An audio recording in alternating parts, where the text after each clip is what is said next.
Hey guys, so today in this video, I will be showing you a new method to get rich on last day on earth, 2026 unlimited money. So as you can see guys, we have 22,000 coins right now, but when I press this button, we can actually turn on unlimited coins.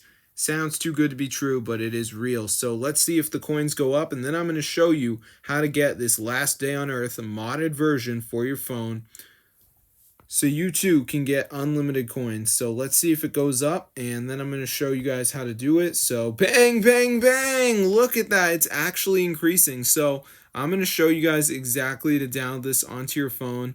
So let's get into the video. If you guys are interested in hacking last day on earth, so what you need to do is go to your browser and just type in matrixmods.com. All right, so this is the website, guys, that has all the mods for apps and games. But today we're doing last day on earth, so I'm going to press on it. I'm going to press download, and before it downloads is going to be a verification. So this is the last step.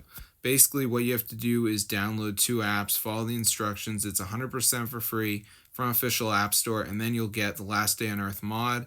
So I'm going to show you guys exactly to do it. So as you can see, it says almost there. Additional files are required for last day on earth. So what we have to do is download 2 of these apps, which are the additional files. So for instance, we got Travel Town, which says install and reach level 9. We got Lucky Match, which says down and reach level 13. So I would just do the Travel Town one. That's pretty easy. So it takes me to the App Store, and I just got to play it until I'm level 13. So yeah, I mean,